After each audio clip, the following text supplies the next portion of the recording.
inspiring entrepreneurs to rise, innovate, and create lasting impact. And today I have my special guest. She's a revenue coach and one of her advocacy how to sell the way your customers want to buy. None other than Miss Kristin Zhivago. Welcome, Miss Christine on Entrepreneurship 101. And can you please introduce more about yourself that I missed? Yeah, I'm the CEO of Zhivago Partners. I've been a revenue coach to CEOs and business owners and entrepreneurs for decades doing revenue growth turnaround. And now I have a team of people, and we basically go in and find out where the friction is in the buying process. And we actually help our clients get to know their customers better, which you can't really do with AI. You think you can, but there's certain things you're going to miss. And so Mm-hmm. we help our clients do that and remove the friction, the sales stoppers, and then build a revenue growth machine that brings the right type of customer into your website or any other area that you're promoting. People go to websites less often than they used to, but they're still coming. But everything that you use to get your word out, social, email, whatever it is, we help you build revenue growth engines that keep the leads coming in and helping you close them. Yes, and thank you so much for sharing your knowledge and wisdom to the world, Miss Christine. So today, let's talk about revenue growth in the age of AI. Let's start with the fundamental shift in the past. You might have asked, how can we make our team more productive? In the age of AI, what is the more powerful question leaders should asking to unlock a new revenue? I think people are trying to boil the ocean, and AI is such a big ocean that it's it's not very wise. It's too Mm, much at once. So the first thing you need to figure out is what's the same. Are your what's the buyers same? are your buyers buying the same way? And we interview people who've already bought from you. And if you don't have customers yet, we interview people who might buy from you. But usually we're working with companies that have at least 5 to 7 customers of a given type. And if you talk to 5 to 7 people and have these in depth interviews, which I conduct myself, I've done thousands of them Mm-hmm. for hundreds of companies, we find out what they were thinking when they set out to buy, why they chose you, how they buy things like yours, um, what they thought of the competition. A lot of the work we do is B2B or business to business. It's a much more complex sale typically, and B2C is also complex depending on how much scrutiny the customer applies to the sale. But we just prefer selling B2B tech products, things like that. That's my background, so that's what we do. Um, so you figure out what's different about their buying process. And what has changed mostly Mm-hmm. is that they're using AI as a search engine, as an answer engine. They may not even go to Google to figure out. Google had a 95% market share. They don't anymore, even though they have that AI section at the top. Mm-hmm. What's happening is people are getting their questions answered by AI without going to websites. So they're now talking about clickless answers that people get. They get the answer. They don't have to go to websites. They just move on because of the answer. So you have to change the content that you're putting up on your site. You have to be found by these AI agents. And of course, it's even getting to the point where AI agents will buy for you because they know your preferences and everything. So this is a very quickly evolving shift. And I've been in tech for decades and I've seen these shifts before, but this is the biggest shift. Um, so that's what's the same is what people are looking for. What's different is how they're looking for it, and you have to adjust. the good news about interviewing your current customers, especially people who have bought in the last year or so when AI started really coming up, is that you'll make sure that you're where they expect to find you and the kind of information that will help them buy. Those are some of the answers that we get in these interviews. Um, Another piece of advice I'd give people is that you have to have an owner of your AI efforts. As the CEO or an entrepreneur business owner, you don't have time to keep up with all of the applications that are out there. There are now AI platforms. Mm-hmm. Our own business has been just drinking from the fire hose on AI, but you really need somebody who can keep up with the new ways of marketing and selling and the new apps to use to run your business. And you really need to have each solution be specific to a type of task rather than trying to build a whole system for your company that replaces other systems. That'll come with time, but the AI stuff is really not ready for that. Um, and then just keeping up with what's changing because things change quickly. An AI platform may rise up and drop out of sight within a few months. Mm-hmm. And if Definitely. you're building your business on one of those platforms, you better have a plan B in place just in case, because that Mm-hmm. happens a lot right now. The whole business world has been beta testing AI now for the last year and a half. It's so fast. People so fast, so you need to adapt. Every company is talking about AI. Beyond the hype, where have you seen it genuinely create a new revenue stream that did not exist before, rather than just improving efficiency? Well, the real question is what is AI doing to the businesses or industries that you're in? Mm, In yes. our case, we were a digital marketing agency. I was a revenue coach for decades doing marketing and sales turnarounds. But when in 2017, I realized there were a lot of savvy, secure, or so I should say, successful mid sized businesses that were getting beaten by their more digitally savvy competitors. And so I opened up a digital marketing agency and we specialized in online marketing.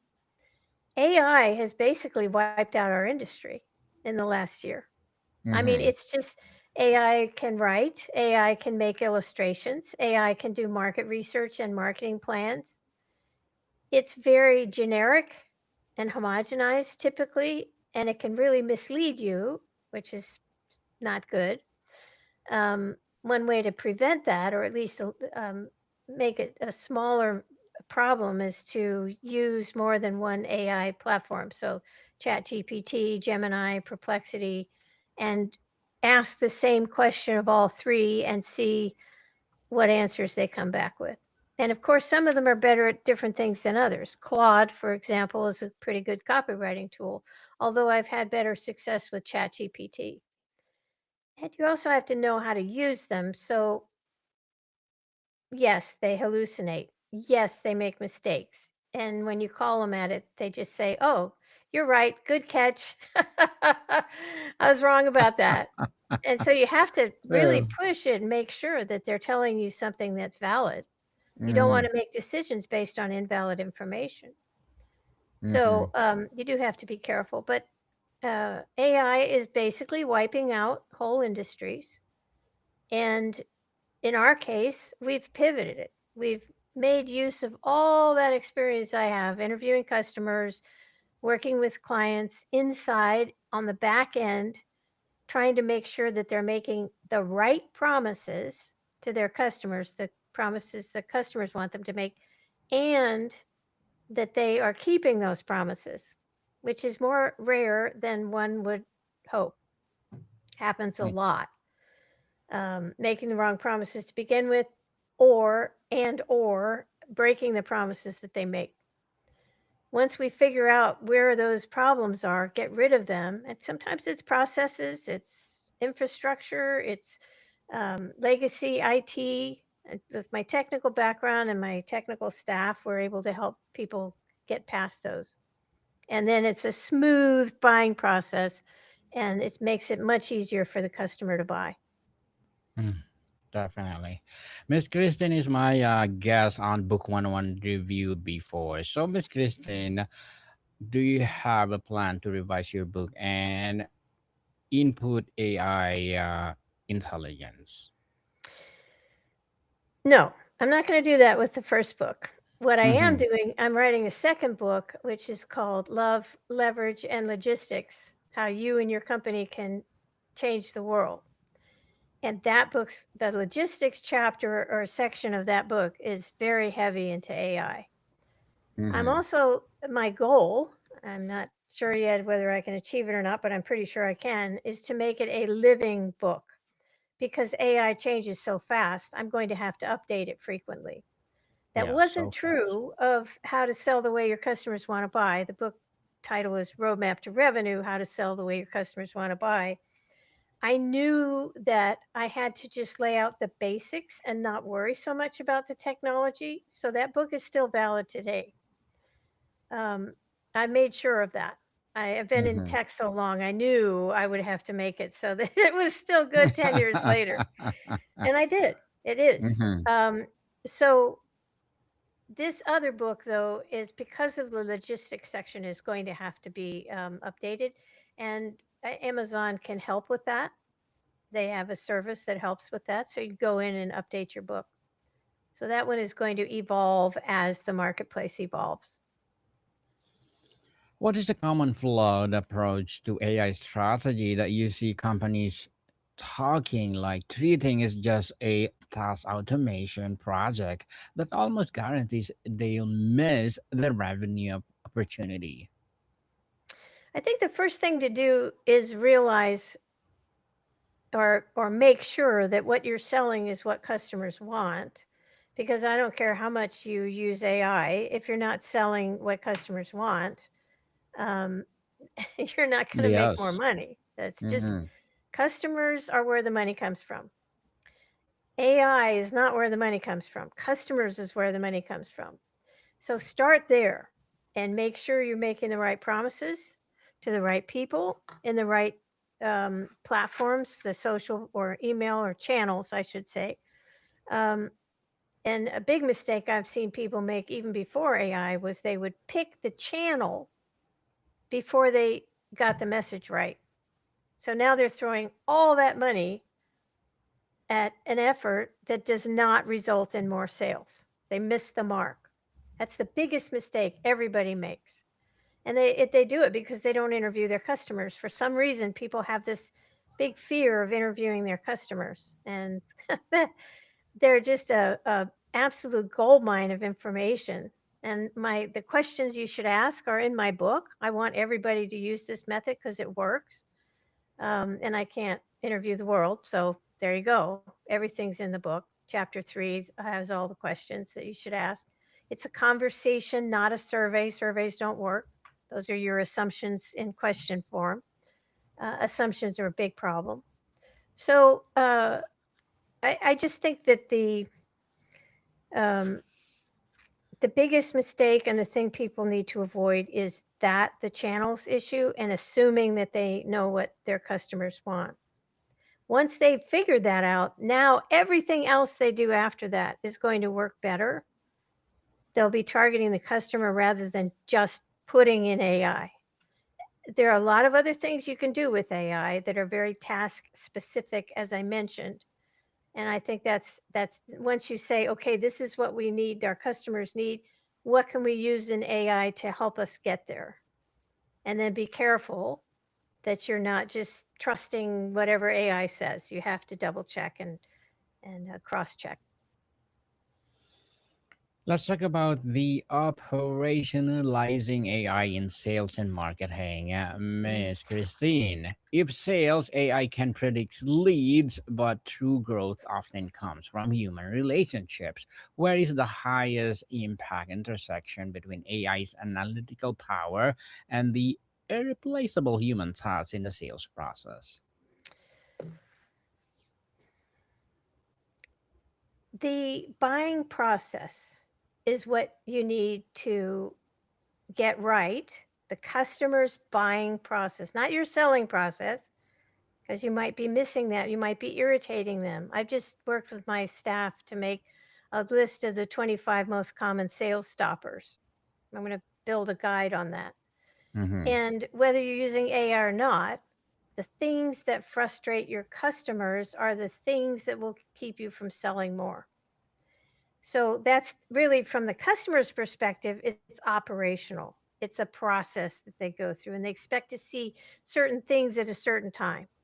For example, we worked with a food company that sold very heavy a product. I can't say what it is; it would give it away. But they were heavy. It was food, but it was in jars, and they were heavy. And so you'd go through the whole buying process, and you'd say, "I want a case," and they're $6 a jar. Great, that's great. And then you get to the very end of the process, and it says, "Oh yes, that'll be $116 of shipping for a $75 thing." And you're like, no, that's a sales stopper. It came at the wrong time. And after a while, when we were working with them, they came up with the idea because we kept saying, you've got to change this. And we worked on a variety of things. But someone at their company said, you know what? We can charge a certain price and use priority mail and have the shipping Mm-hmm. included in the price. And that's when their sales started taking off. So it's everything comes back to what the customer wants, when they want to see it. Like if you're out of stock, don't wait until they get to the end or they've even bought it and then you send them an email and say, "Oops, out of stock." Now they have Mm-hmm. to start the whole buying process over again. It's actually more common for people to be frustrated than not.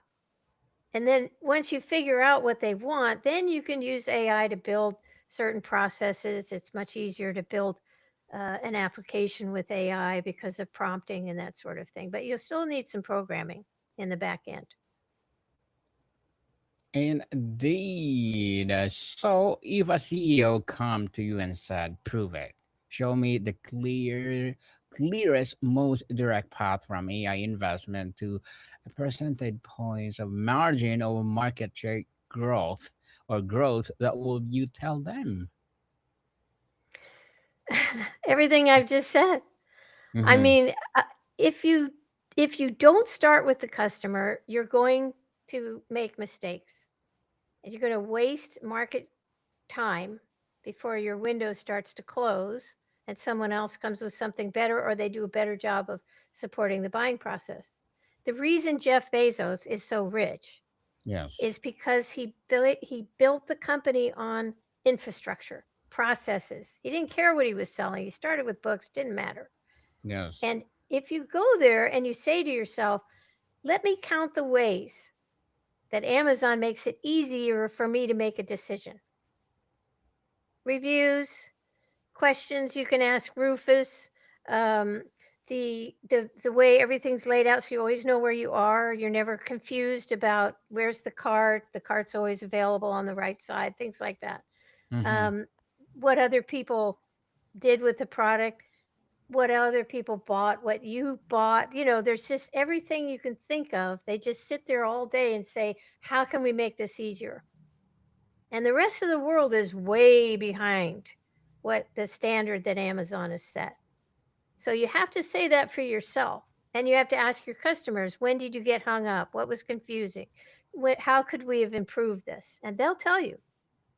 And then you'll have a project task, a project list, I should say, on the things you need to do. And then you worry about AI. Mm. So, Miss Kristen, looking to 3 to 5 years out, what emerging AI capability do you believe will most radically reshape how we think about generated or generate revenue? Well, the most obvious one, which I actually predicted years ago, because I spend so much time talking to customers, is that the agents will become the buyers and they will buy from other agents, so to speak. So you'll have your own personal shopper who knows that you like green and black. Those are your favorite colors. Here's your size. and you want to spend a certain amount or whatever. And they'll go out and find those things, and they'll probably alert you. You'll probably be able to set something up where, they come to you every day and said, I found these 3 things that you might like.